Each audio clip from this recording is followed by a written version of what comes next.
Hello and welcome.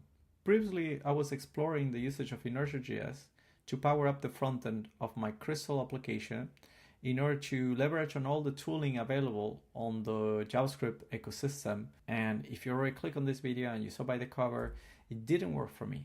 I wanted to talk about what are the issues that I was trying to solve and what are the challenges that I encountered and why it didn't work for me, it could work for you.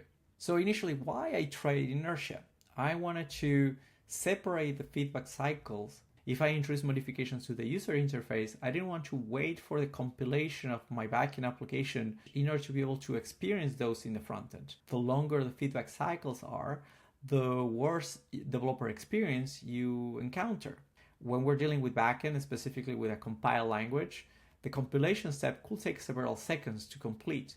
I didn't want to wait a couple of seconds in order for me to go into the browser and hit refresh and be able to see those changes. The JavaScript ecosystem, code reloading techniques, so if you introduce a CSS change, immediately from the moment that you save, you can see that interaction in the front end. And the third point, I wanted to avoid having to write a full API for that.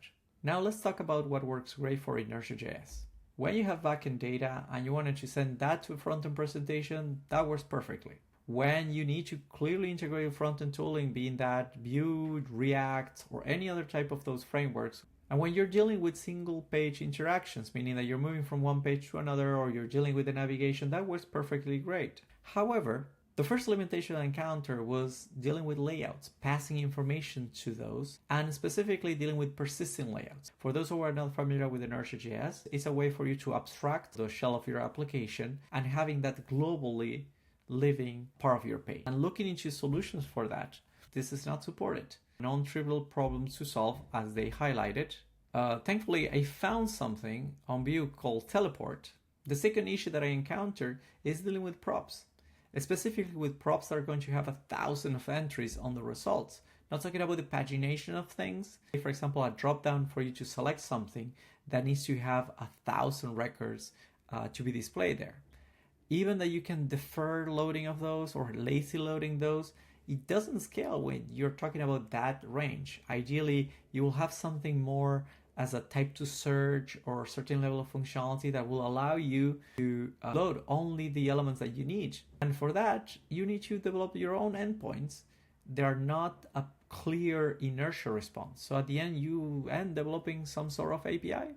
So I thought, why not open source all this? And for that, I decided to release open source in my GitHub. You will find the repository called Crystal Inertia that contains the basic adapter to help with that integration. I also decided to open source the demo application that I showed in a previous video that uses that functionality.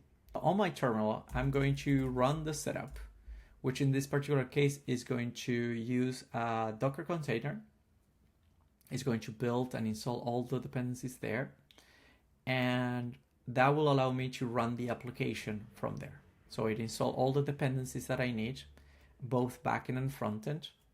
And then I'm going to run the development server on this. So this is going to boot up the frontend server and the application server, which is currently compiling. As you can see, it takes a couple of seconds for the first part.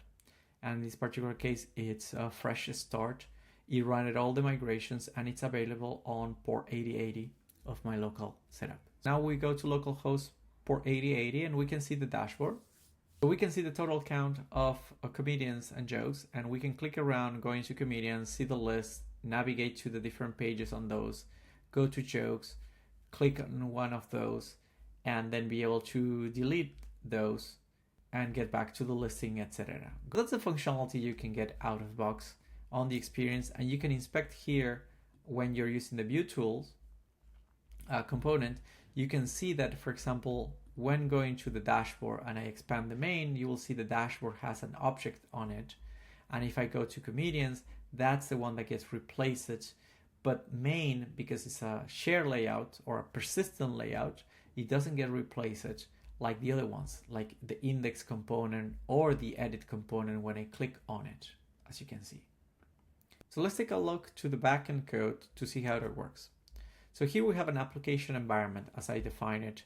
But within that, I have a renderer defined for it that renders the HTML necessary to conform with the inertia protocol for the HTML version of the pages, not the JSON version of the pages. You need to define that. In this particular case, I'm using bit for rendering the style and the script tags. I have an application environment defined where I have my database, my bit instance, all the different elements, the repositories that contains the data, loading the manifest if the assets were compiled, etc. Feel free to take a look too, and don't think this is production ready. This is just an example. Is no frameworks, using the standalone functionality from Crystal, plus some shards that I developed and made available. For example, we're looking into comedian's index action. So if we go to the backend elements, the comedian index is pretty straightforward. We have the action index. We ask about the pagination. We query our repository of comedians to obtain a list with the page information that we ask for it. And that is going to obtain the list of records, which then are going to be serialized in a way of data that we can pass to our frontend, which we're doing here. When we're calling the inertia render, we're passing the comedian's index component to be, if we take a look or inspect the component for the index of the comedians, we'll see that we define comedians to be a type of an array, the pagination is an object, and then we render that table that we see there.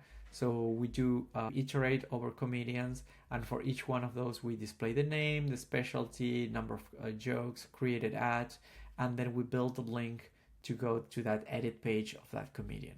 Now, if we go to the edit action, this is similar. Work out if we can find that comedian. If we can find it, we serialize the information and we'll return that to the frontend.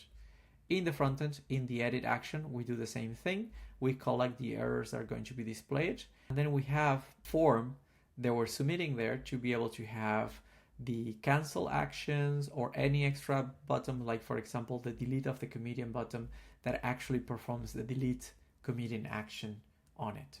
So all the code for this is already available on GitHub. I'm going to put the links to that on the description. Feel free to go clone, fork, or feel free to use this as an inspiration for whatever you're doing on your end. I hope you have a good day and enjoy. Bye.